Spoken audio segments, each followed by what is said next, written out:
Hi, I'm Leslie Anderson. I'm the Director of Collections, Exhibitions, and Programs at the National Nordic Museum in Seattle. I want to welcome you to today's lecture, Sisters of the Brush, Nordic Women Painters in the Impressionist Era. It's part of the exhibition Among Forests and Lakes, Landscape Masterpieces from the Finnish National Gallery, which is on view at the National Nordic Museum until October 17, 2021. The museum is most grateful for the support that has made possible this exhibition.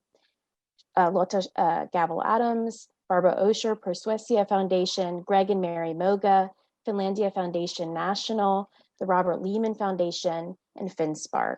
And now it's my pleasure to introduce today's speaker. Dr. Michelle Falcos is a professor of art history at Indiana University, Bloomington, and a productive scholar. Her pioneering Nationalism and the Nordic Imagination, Swedish Painting in the 1890s, which was published in 1998, has inspired many, myself included. She's also published Symbolist Art in Context, the survey text, An Introduction to 19th Century Art. She edited A Companion to 19th Century Art from Revolution to World War, and she co-edited Symbolist Roots of Modern Art. In that time, she's also penned book chapters, essays for exhibition catalogs, and peer-reviewed articles. Her view of the 19th century is one that is inclusive, no doubt to her efforts to raise the profile of Scandinavian art in the French-dominated 19th century canon. Her research has been supported by numerous competitive grants from the Fulbright Commission, the American Philosophical Society, the Alexander von Humboldt Foundation, and the American Scandinavian Foundation, as well as the American Council of Learned Societies. She has taught in China, Germany, Sweden, Poland, and the US, and lectured in more than a dozen countries. Today, she speaks to our global audience. Please welcome a dear friend of the National Nordic Museum, Dr. Michelle Falcos. Thank you, Leslie, for that very kind introduction. And I'd also like to thank Stina Cowan for her expert technical assistance. I hope you've all had a chance, those of you who have visited Seattle, a chance to see this fabulous exhibition, Among Forests and Lakes. My talk today will provide a broader perspective on Scandinavian art during the period on which this exhibition focuses, the final decades of the 19th century. So when exactly was the Impressionist era? Well, the first Impressionist exhibition was held in Paris in 1874, and the eighth and final exhibition occurred in 1886. Most of them, by the way, were financial disasters. Here you see the catalog to the month-long exhibition, first exhibition, a picture in the upper right-hand corner of the photographer's studio in which it was held, and below the controversial painting by Monet that gave the group its nickname. As you can see, their self-chosen name was the Anonymous Society. By the mid-1860s, increasing numbers of French painters focused on contemporary subjects painted in a way they felt best captured the rapid pace of modern life. Members like Monet and Renoir continued painting in a similar vein until well after 1900. Today, we'll take a brief look at the life and work of Scandinavian women during this exhilarating era when entrepreneurial artists struggled to create an open and ecumenical art market free from the control of art academies and their entrenched set of values. These values included a hierarchy of acceptable subject matter that identified human events as the most prestigious, with illustrations from history and literature ranking at the top, as you can see in Trumbull's painting of the signing of Declaration of Independence, followed by portraits of famous individuals such as Napoleon, and beneath that, scenes of everyday life, as in Anders Zorn's painting Midsummer Dance. Nature ranked below these, with depictions of living nature, in other words, landscape, considered more prestigious than dead nature, or as we call it in English, still life. And here we have a still life by Cézanne and a landscape by Pekka Halonen, an artist featured in the current exhibition. This system disadvantaged women artists for several reasons. To begin with, it took a long time before state-sponsored art academies permitted female students at all. And once they did, education was gender segregated.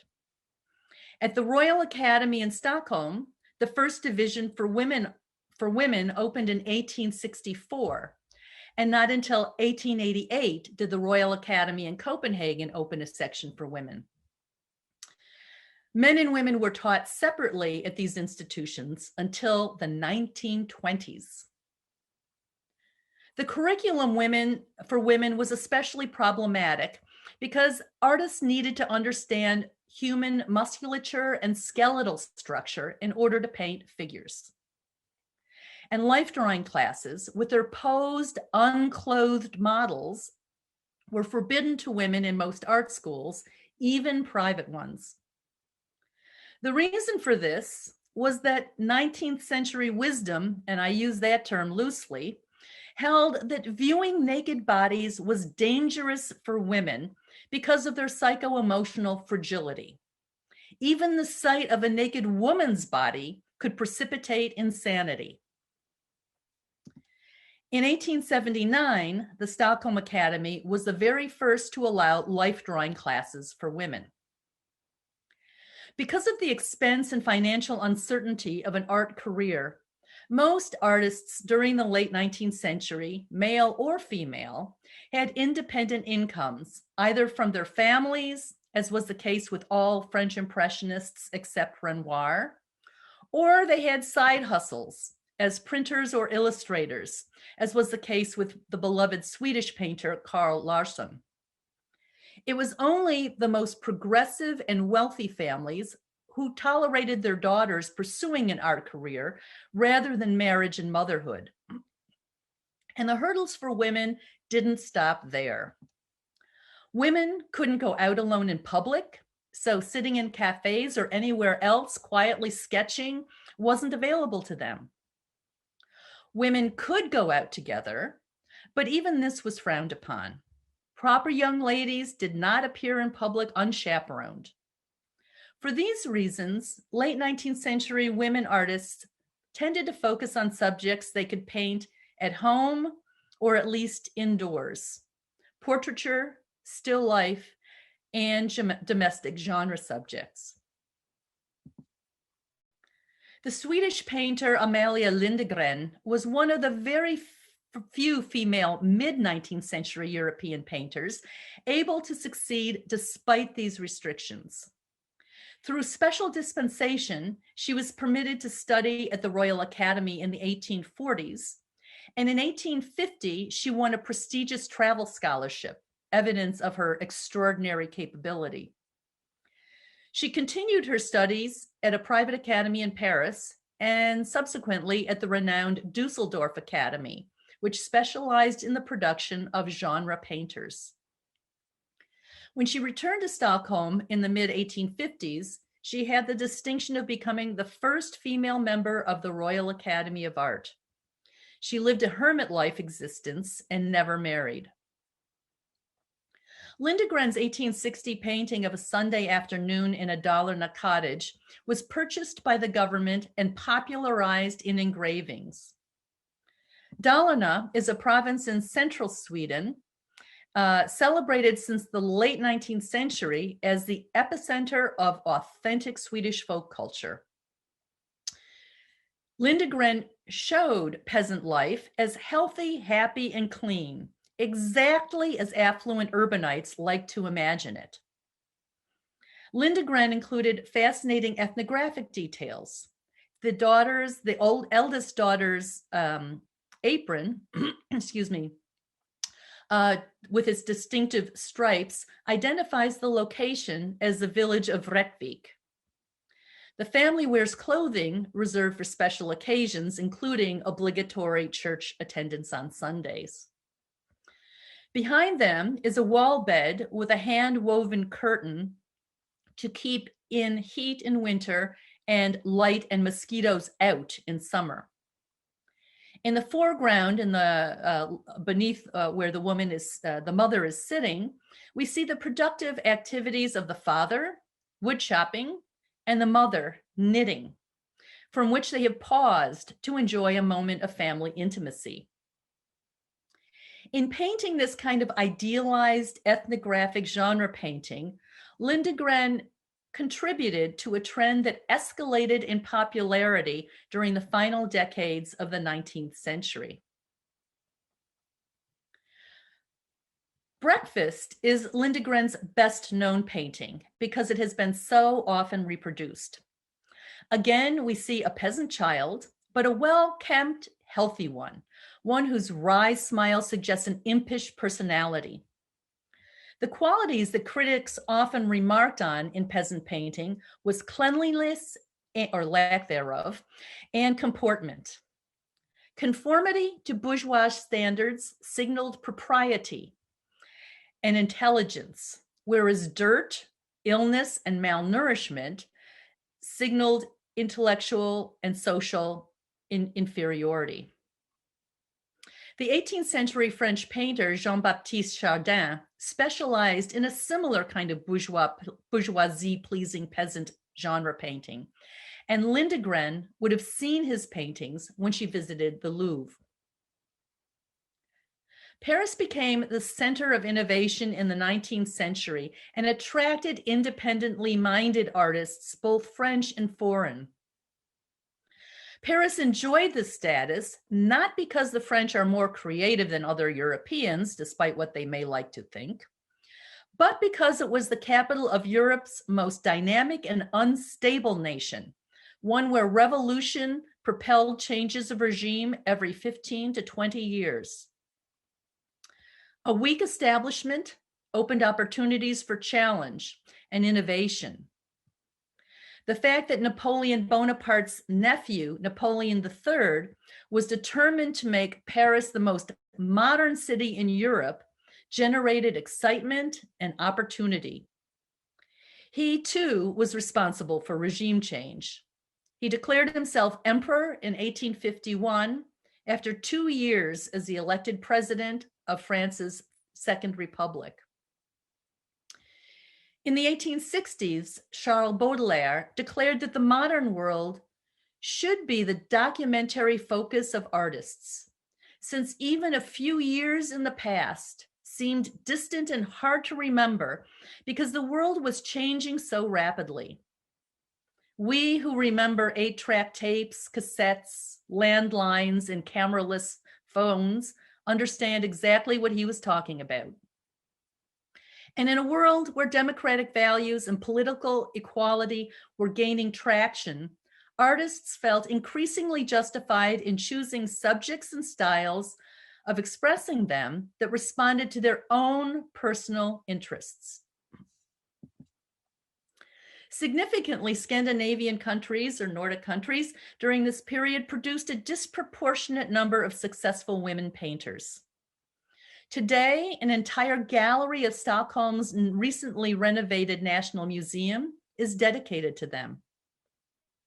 Whereas male French artists excluded women from their anti-establishment initiatives, unless, as in the case of Berthe Morisot or the American Mary Cassatt, they were championed by male artists, male Scandinavian artists exhibited a far more tolerant, if not always completely egalitarian, attitude. This attitude was rooted in Nordic history and culture, where women traditionally played a decision-making role. We're all familiar with the fact that there were female Viking warriors, an extremely egalitarian situation, when even today the suitability of women for military service is often questioned. For many centuries, in fact, men and women in Scandinavia lived more or less separate lives, a situation that makes gender parity far less of a contested issue in the Nordic countries than elsewhere. In coastal villages, men were absent on fishing boats or Viking raids for months, even years at a time, leaving management and governance largely to women. Inland, men spent winters cutting wood in the forest, since it was easier to drag logs out on sleds in winter. Women during this time remained in the village, attending to feeding, clothing, and sheltering their families. In summer, when men returned for the agricultural season, the women took children and animals to high pastures, where they stayed for months. Thus, men and women lived semi-independent lives in which trust in the competency of the other was the basis for survival. The Swedish painter Amanda Sidvall came from a wealthy family and was one of the first to enroll in the Royal Academy's School for Women when it opened in 1864. Here, she portrayed herself as a fashionable and literate woman rather than as a working artist. Along with many other Nordic artists, she moved to Paris in the 1870s and counted among the most successful foreign artists because her paintings were regularly accepted by the jury of the annual Paris Salon. For foreign artists, exhibiting at the Salon constituted a distinction of excellence and enhanced chances of finding customers in Paris and garnering accolades at home. Only those who spoke or read French or had in-town connections were even aware of the poorly attended Impressionist exhibitions. The aspirations of the Nordic expat community is endearingly expressed in a letter Sidvall wrote to her mother. Quote, "My dream has come true. I will live in Paris and go to Sweden for vacations, but I am not producing anything for the Swedish public," end quote. Hugo Birger captured the excitement of opening day at the annual Salon in his record of the communal breakfast of Nordic artists held at the winter garden of the fashionable Café Le Doyen, still located on the Champs-Élysées. Sidvall was friends with Mina Bredberg, who spent much of the 1870s and 80s in Paris. Like many of her contemporaries, she studied privately at the Académie Julian and later was invited to exhibit in the Women's Pavilion at the 1893 World's Columbian Exposition in Chicago. At age 20, she was forced to marry a man she was seen kissing and divorced him several years later. In At the Piano, Bredberg combines two traditional themes popular in the late 19th century, especially among the Impressionists: women at the piano and women with babies. The piano theme was one that demonstrated a woman's cultured accomplishments in the analog era when informal piano recitals were major sources of home entertainment. Bredberg's combining of these two traditional feminine themes exhibited a kind of boundary-violating innovation, more characteristic of male artists at the time. Her desire to push the envelope without ruffling feathers was a characteristic that she shared with Edouard Manet, although that subject lies outside the parameters of today's talk. In the many paintings of women and children executed during the late 19th century, we should not assume that they're mothers with their own babies. Often they're nannies or governesses, although it isn't always possible to know. Nannies could be peasants, but governesses always came from the upper middle class and were well educated and culturally accomplished in drawing, music, and the domestic arts. Still, the juxtaposition of a chubby baby on the lap of a well-dressed young woman in the midst of playing the piano, we see her arched wrist and tensed fingers, suggest maternal love, an interest in child education, and personal enjoyment in playing music. Or, alternatively, simply determination to play the piano regardless of the obstacles. Bredberg's painting of sunrise in a town 50 kilometers south of Stockholm is so boldly impressionistic in technique that if I didn't know otherwise, I would assume it was painted by a man. Women artists at the time, mindful of the parameters of acceptable femininity, rarely painted such freely expressive and undetailed cityscapes. Were it not signed by the artist in the lower left corner, one might think that it was a preparatory sketch for a larger painting. Perhaps because I'm speaking to you from Stockholm, I've noticed another fascinating detail. It's clearly a summer scene. The worker at lower left wears a blue jumpsuit and the trees are leafy and green. Sunrise in summer occurs very early, around 3 a.m. in June, or around 4:30 in the morning in mid-August, where we are now.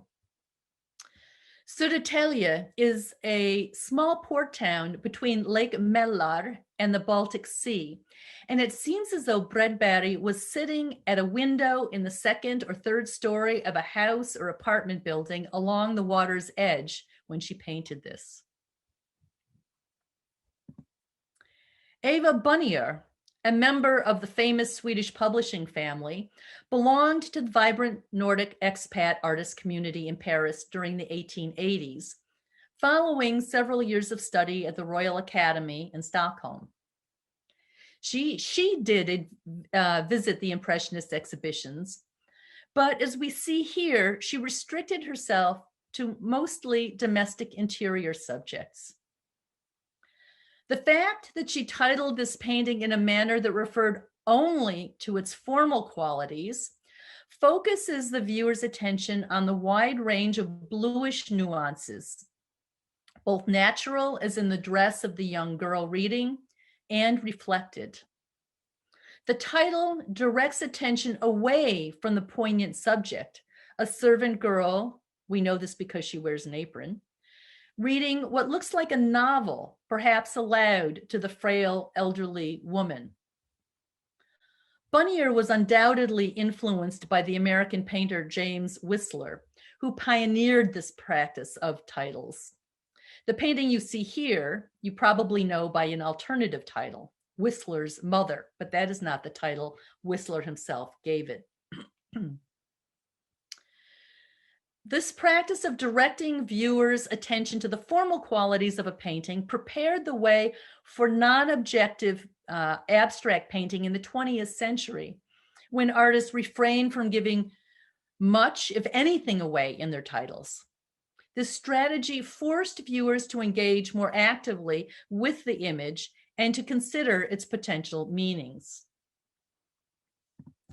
The pristine whiteness of the sheets, the large down-filled pillow, tall windows, exquisite sheer curtains, and graceful furnishings mark this as a wealthy interior.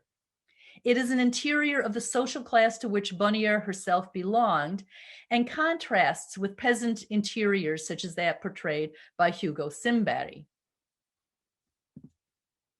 The Danish painter Anna Brundum Anker grew up in the artist colony of Skagen, a small fishing village on the northernmost tip of Denmark.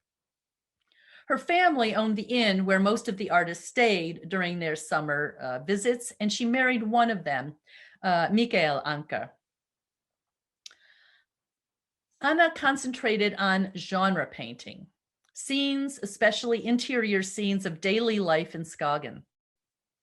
Paintings such as Girl Arranging Flowers is a conservative work with a traditional subject and a carefully descriptive style considered appropriate for a female painter. This contemplative moment with its Spartan decor suggests a debt to the 17th century Dutch painter Vermeer, whose work she certainly knew. Comparisons between women and flowers abound in literature and poetry of the period, since both possess a seasonal beauty that fades with age. In Funeral, clearly a child's funeral, judging from the small size of the casket, Anker shows a moment of community grief shared around the common occurrence of child death. She may have been inspired by the success of Werenscheid's Peasant Burial, a hit at the Paris World's Fair in 1889, which similarly focused on ethnographic authenticity and death. Her painting is also far less morbid than the post-mortem photography so popular since the mid-19th century. The identity of the child for Anker was far less important than the strong communal bonds shared by members of this remote fishing village. Harriet Bakker, a Norwegian painter, lived in Paris during the 1880s, and one of her paintings won a prize at the 1889 Paris World's Fair. Although she came from a wealthy family and could do as she liked, she painted traditional subjects in a realistic way, but with particular attention to the effects of light. She borrowed what she liked from her Impressionist colleagues. Here we see her sister, a concert pianist, often on tour, practicing at Bakker's Paris apartment. Thus, it's more than your usual accomplished bourgeois woman painting, but rather an image of an independent professional woman at work, as was Bakker when she painted this. Bleaching Linen is one of Bakker's few outdoor images and shows peasant girls in the common activity of stretching out linen on a field. One sees here the impact of Impressionism, especially in the varying nuances of blue in the apron of the woman in black. The grass is sketchily painted, as are the mountains in the background, what we kind of expect from Impressionism. While in Paris, Bakker shared an apartment with fellow Norwegian painter Kitty Shieland, whose technique is more precise and descriptive than Bakker's. She painted what may be the dining room in the apartment they shared. Here, decked out with brioche, wine glasses, teacups, and a tea warmer. A woman stands outdoors on the balcony, perhaps on the lookout for her guests. Like many in the Nordic expat community, Shieland returned home in the summers, where she painted Summer Night. While one might find similar constellations of lakes and hills in central France or elsewhere, the white night of Norwegian summer tells us we're in the far north. This is painted very late at night, within an hour of midnight, I'm guessing, when at the latitude of Oslo, where this was painted, the sun sinks below the horizon, not very far and not for very long. The sky remains light, and the magical effect of its reflection in the tranquil lake is expertly captured. Here we have a harbinger of the romantic nationalism that became popular throughout the Nordic countries in the 1890s. We're alone in a peaceful Nordic wilderness where only the voices of frogs and birds interrupt the silence. Elin Danielson Gamboge was a Swedish-speaking Finnish painter who spent much of the 1880s in Paris and studied at the renowned Académie Colarossi. During her time there, she was drawn to a detailed, realistic style of painting, which she would have seen in Dutch paintings at the Louvre. The ability to faithfully copy the visual world was how one demonstrated one's skill as a painter.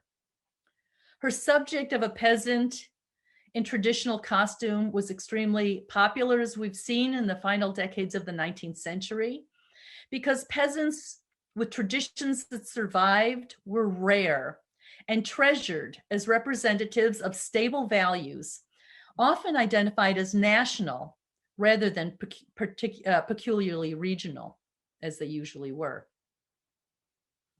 The theme of sewing, a traditional female handicraft, situated Danielson, who didn't marry Mr. Gamboge until 1895, in a historical lineage extending back to the 17th century in Holland, a period revered as a pinnacle in the history of art. During a brief interlude in Finland before moving permanently to Italy in the mid-1890s, Danielson painted one of the first of her many landscapes. Here we have a typical Impressionist subject, a lovely summer day and an anonymous individual engaged in normal, insignificant activity. Of course, all I can think of is how is she going to get the grass stains out of her dress? Like a true Impressionist, Danielson captures nature at a specific moment in time. The pale sky and the halo of light around the girl's head suggests that it's evening. The field is rendered with varying degrees of detail, and the curious kitten seems on the verge of batting the blade of grass with which the girl is teasing it. In the middle ground, we see Gjereskord fencing up here, a kind of split rail fence found throughout Norway, Sweden, and Finland, whose transverse pieces are held together by supple young branches collected in the springtime that are knotted. In the distance, back here, are the several buildings of a farmstead painted in red. We are definitely in Scandinavia. The girl sits comfortably in the field as if she belongs to it. She's not trying to control it or make it productive, occupations considered masculine. The fact that Danielson planted her in this field and that the girl's playful innocence has no productive purpose reinforced a belief articulated by Arthur Schopenhauer in the 1850s that women had a lesser intellectual capacity than men, one that when fully developed, reached only the stage of a preteen boy. In the 19th century, women were widely considered and treated as children who never grow up. You might be wondering about the heterogeneity that these Scandinavian women exhibited in their paintings made during the decades we associate with a loose Impressionist technique and contemporary subjects as found in the paintings of Monet and Renoir. But the group known as the Impressionists also painted in differing styles and various kinds of contemporary subject matter. The only thing this group shared was their commitment to representing modern life in an honest and authentic way. This meant two things. First, that they depicted scenes from the lives they lived, whether in the city or the countryside, among the working class or the rich. Secondly, they represented these scenes in a way they felt best conveyed the idea of modernity. For some, this meant including details of modern life, department stores, gas lighting, contemporary fashion, while for others, it meant a rapid application of paint that conveys the feeling that the canvas was rapidly painted, an impression that was often misleading. So we notice also the varying intentions of Scandinavian women artists at this time.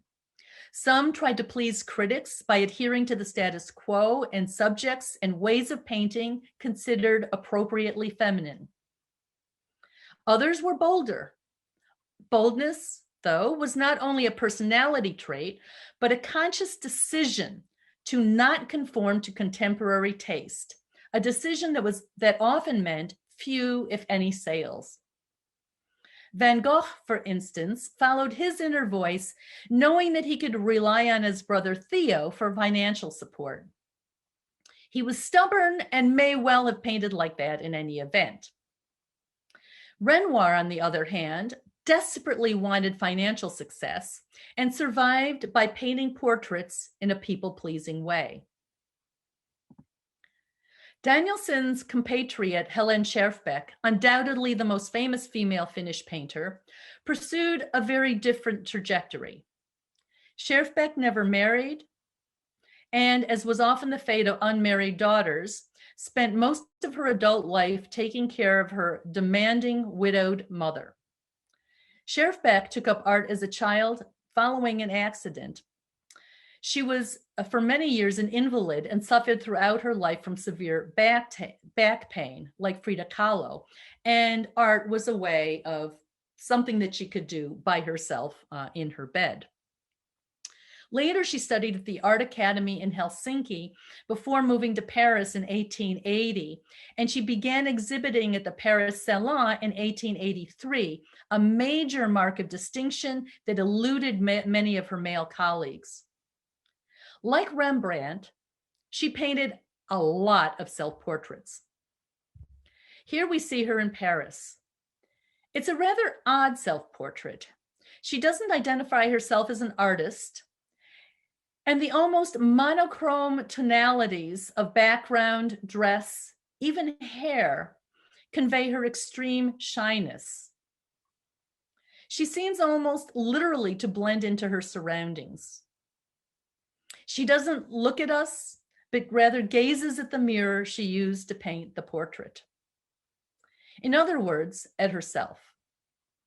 Just as Eva Bunnier explored the wide range of possibilities with nuances of blue, Scherfbeck here explores neutral earth tones. Laundry, which Scherfbeck painted in Paris, evidences her bold experimental streak. Could there be a subject more banal than laundry drying in the sun? It's not exactly a landscape. There's just a hint of sky at the top of the painting, and not exactly still life, since sun and wind affect the appearance of the sheets. And also not genre, since there are no people. Scherfbeck seems to have invented an entirely new category. She clearly delighted in the beauty of humble things and observed them with a perceptive eye. Her loose brushwork suggests a scene viewed with rapidity, as if we catch a glimpse of the laundry as we walk past it. It isn't until more than 2 decades later that the Russian female artist Natalia Gonzarova, during her Cubist period, offered as bold an interpretation of the mundane theme of laundry. My favorite Scherfbeck painting, however, is Convalescent, which she painted while visiting the artists' colony at St. Ives on the Cornwall coast in England. The fact that she paints an invalid girl opens the possibility of an autobiographical interpretation, since Scherfbeck herself was bedridden when she was that age. While most of Scherfbeck's paintings lack emotion, this one seems bursting with it. The little girl who had been leaning against the large down pillow, as we see by the shadowy indentation, leans forward to support the frail flower or sapling. Both are filled with potential and on the verge of budding. The little girl seems unaware of or comfortable with our presence, her eyes riveted on the plant. Her mussed hair stands up, suggesting that the window may be open, and her hair caught by a gust. Tuberculosis patients were encouraged to enjoy as much fresh air as possible, to the extent that there were special classrooms for such students, where the windows were kept open, even in winter, even in Oslo. This painting may also reflect Scherfbeck's heartbreak. She was engaged in 1884 and began having trouble again with her hip in 1885. Her fiancé's family, fearing she had tuberculosis and was not long for this world, broke off the engagement, and Scherfbeck remained single. One can only imagine how her life might have been different. This painting is so popular in Finland that it appears on a stamp. And here again, we have the theme of women and flowers. Degas, in a manner that seems almost humorous, shows a woman almost pushed aside by a wildly enormous bouquet. And the American painter, Lily Martin Spencer, makes the woman flower analogy obvious in her painting titled We Both Shall Fade, a painting about recognition of the transitoriness of beauty, human and botanical. The subject of sick girls was also very popular in the final decades of the 19th century, although boys also frequently died of tuberculosis. There are very, very few paintings of boys, mostly sickly girls. Here we have Edvard Munch's famous painting of his dying sister, and a similar subject by his teacher, Christian Krogh, a regular at the Skagen Artists Colony. In 1902, Scherfbeck and her mother moved to a small village on Finland's south coast. In the middle of World War II, she moved to a sanitarium outside Stockholm. Since Sweden was neutral and Finland was occupied by Russia, it seemed like a safer place. She died there in 1944. Fanny Tjurberg was exceptional among Nordic women painters because she painted almost exclusively landscape, without a doubt the category of greatest interest to male Scandinavian painters in the Impressionist era. When Nordic artists exhibited in Paris, critics often complained about their lack of originality. This was intentional at first, since the standards by which art at the time was judged were established in Paris. Nordic artists, eager to prove their skill, conformed to them. Authenticity, though, was prized with escalating fervor during this period, and the complaints of French critics inspired many painters to return to their homelands, especially after the World's Fair of 1889, when the Eiffel Tower made its debut. There they concentrated on subjects that were the least French and the most native. Landscape was the obvious choice, not only because seasonal change is far more dramatic in the far north, but also because the French relate to nature very differently than do Scandinavians. For Scandinavians, then as now, wilderness and unmanicured nature is important both culturally and psychologically. The French, as you know, have a penchant for organizing nature, for parkifying it, and few have or want an intimate knowledge of wilderness. Tjurberg spent much of her childhood at the family estate in Kurila, 150 kilometers north of Helsinki, halfway to Tampere, but otherwise in the middle of forests and lakes. She studied art briefly in Helsinki and Dusseldorf before spending a few years in Paris in the mid-1870s.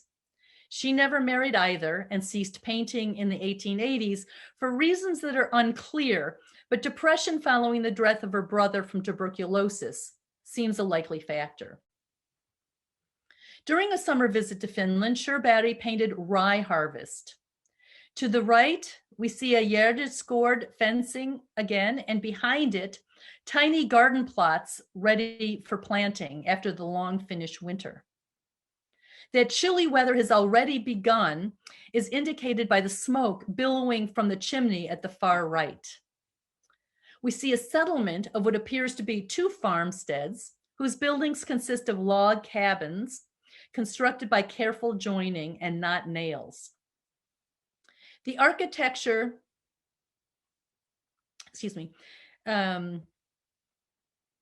the architecture situates the setting in Scandinavia. Although we see evidence of human habitation and labor, there are no people, no animals, even nothing disturbs the frozen tranquility of the scene. Although she spent time in Paris, Tjurberg preferred the more tactile, naturalistic way of painting that she had learned in Dusseldorf. There are two lovely Tjurberg landscapes in the current exhibition, but here I show you one of her most dramatic, a moonlit night in early autumn. How do I know it's early autumn? Well, there's no snow yet and the land is dark. There's only a full moon about once a month, so this must be either in August or September. Churbatty captured that magical moment when the moon reflection forms a path directly to the viewer. As in rye harvest, there are no life signs. It's a contemplative moment when the viewer or artist is alone in nature. A time of self-reflection and meditation, inhaling the cool evening air saturated with the aroma of pine trees. The clouds appear more decorative than realistic and create a dramatic contrast to the dark, still water. The sense of solitude, stasis, and emotion Churbatty communicates here is far from the momentary modern purpose of Impressionist landscape painting, but it does anticipate Romantic nationalism, a movement that swept through Scandinavia in the 1890s and focused on the biomystical relationship between Nordic peoples and the nature they inhabit. As you can see, the Impressionist era was one when artists jockeyed for position, trying to establish their reputation and build a clientele whose taste was based on norms established in Paris. This process was far more complicated for women painters, who usually had to choose between family and career, and always had to be mindful of the narrow parameters of comportment accorded respectable women in the final decades of the 19th century. Choice of subject, style, composition, even size had to be carefully considered.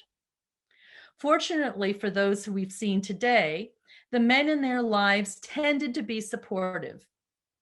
For those that tried to make it alone, like Churbatty, their lives were filled with often crippling hurdles, the likes of which contemporary women artists do not have to contend. Thank you. Thank you, Dr. Facos, for that wonderful talk. I would like to open it up to our audience to ask questions through the Q&A function. But I suppose we'll begin with, of the artists you discussed, who were the most celebrated, collected, exhibited during their own times? I would say Amelia Lindegren, probably, and Harriet Bakker. One of the peculiarities of, as you know, of Nordic women artists is many of them were wealthy and they didn't need to sell, and opportunities for sales in the Nordic countries at the end of the 19th century were very limited. The Nordic countries were poor. There weren't that many collectors.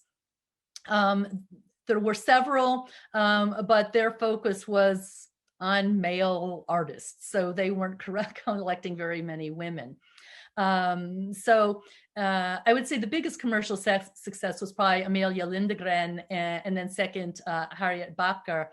In the 20th century, though, and even in her own time, Helen Scherfbeck was pretty popular, and there's just been an enormous amount of interest in her in recent decades, when there have been many, many exhibitions of her art in North America, in Germany, and elsewhere. Mm-hmm. Indeed, and of course we have the work of her biographer, her first biographer, represented in the exhibition currently at the National Nordic Museum, Einar Ruter, or H. Attala. Mm-hmm. Which is great. Yeah. Mm-hmm. Okay, you talked a little bit about the Académie Julienne. Could you talk about the environment? What were the ideas that were being exchanged? Who was there at the Académie Julienne versus perhaps the École des Beaux-Arts? Well, not very many. I can't think of any Nordic women who studied the École des Beaux-Arts, but at these private academies, there was a very large, dozens of Nordic artists who were in Paris in the 1870s and 1880s. Some of them spoke French and were able to, most of them were, came from wealthy families and had learned French, and befriended artists in Paris, and so were aware of exhibitions like the Impressionist exhibitions and so forth. But And of course, the men had a lot more freedom than the women did to move around. The women very often tended to live in collectives. They would often find another woman painter from their country, and they'd go together. Just like today, you always feel more, that your daughter's safer going out when she's a teenager if she's got going with a girlfriend than when she goes on an adventure alone. So in that respect, things haven't changed very much, but they were relatively restricted. And also the fact that there were very many male Scandinavian artists too, they often functioned as chaperones. So the women really, the male artists helped enable the women artists to go out and about.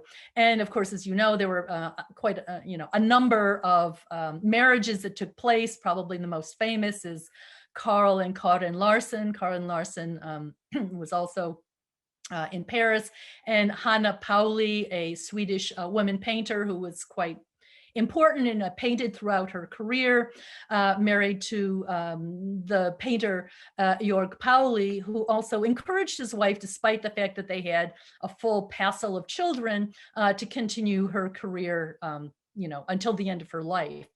So they were restricted, but women always had to be concerned about, some things never change, about the standards of propriety of the time. And so in their painting, they had to decide if they wanted to be considered, unfeminine or not, and what that implied.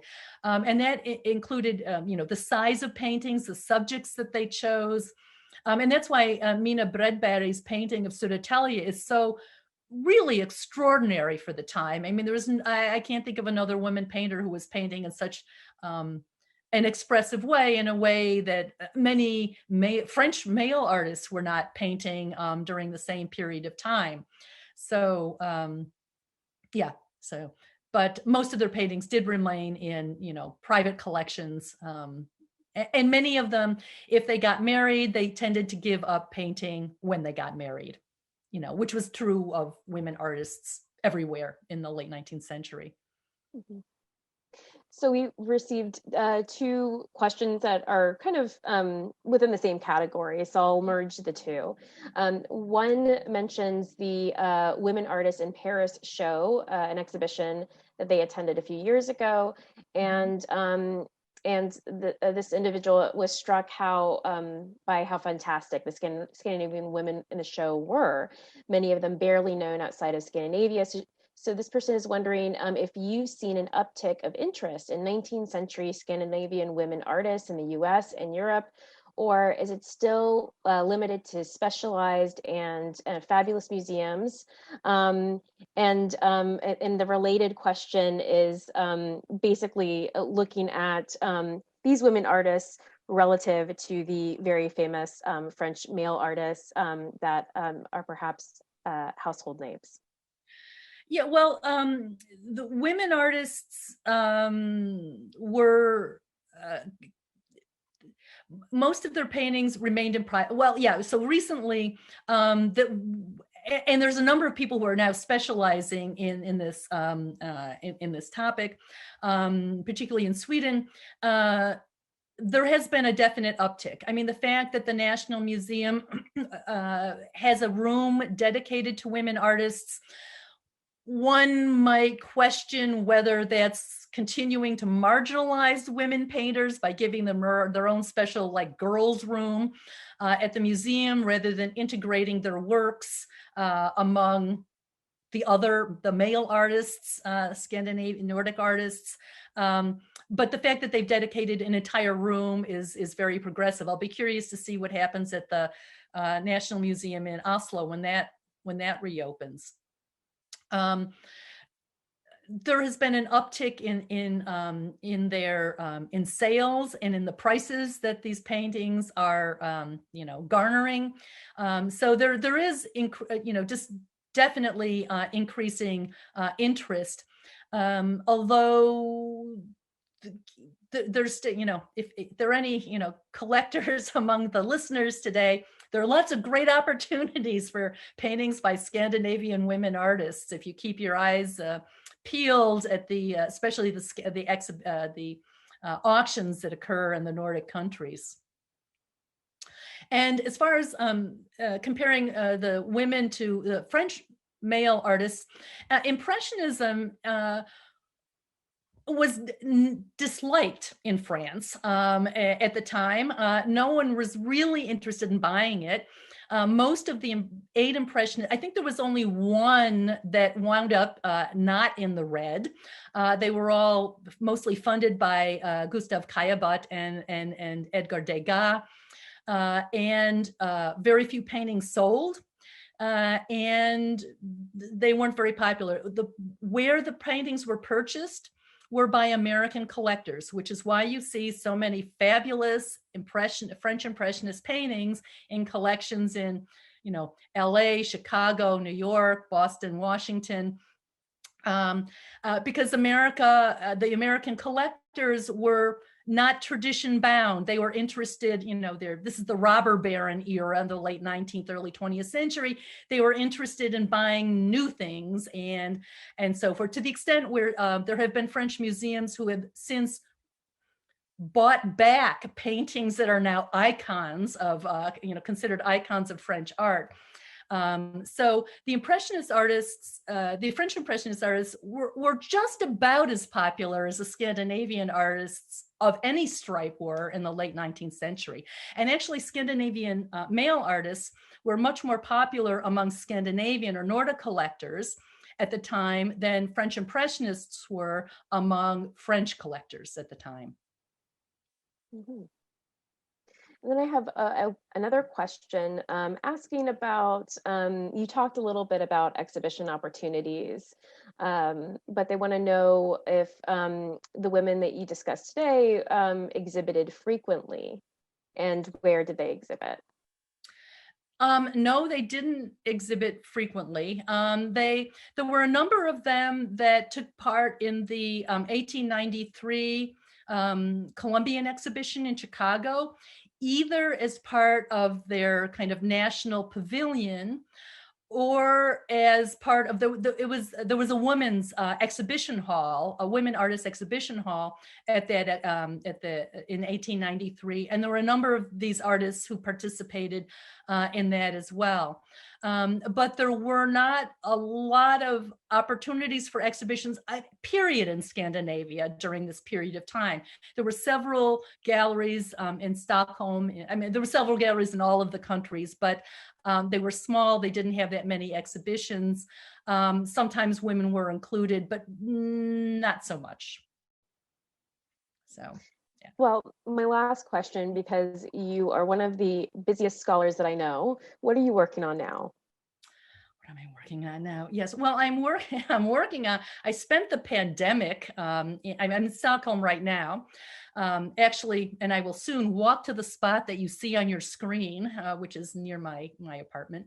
I spent the pandemic in Paris, so I'm currently finishing up a memoir about the pandemic in Paris. That's my current big project. But as far as scholarly projects are concerned, there are two. There's one I'm doing with two colleagues, Tor Mednick and Bart Pushaw, an edited volume that concerns visual culture exchange across the Baltic Sea region. It'll be published by Routledge in 2022. So this is broadening it beyond Scandinavia, because there were a lot of cross-fertilizations, Russia, Norway, Germany, Poland, all of that. And we want to bring attention to the Baltic region as a sort of integrated region. And the other project that I'm working on is more of a history project about the origins of social democracy in 18th century Denmark. And I call it Denmark and the Invention of Modern Happiness, because many of the qualities that one associates with these happiest nations on the planet, or hygge, as the Danish Norwegian term is, already began to manifest in the middle of the 18th century and be valued in 18th century Denmark. So those are my three upcoming projects, two of which are Nordic related. Well, I can't wait to read about them. And I just want to thank you so much on behalf of the museum for spending your day with us, and thank everyone in the audience for joining this fantastic lecture. Thank you all, and thank you to Leslie for inviting me. It was an absolute pleasure. Thank you. Take care. You too. Bye-bye. Bye.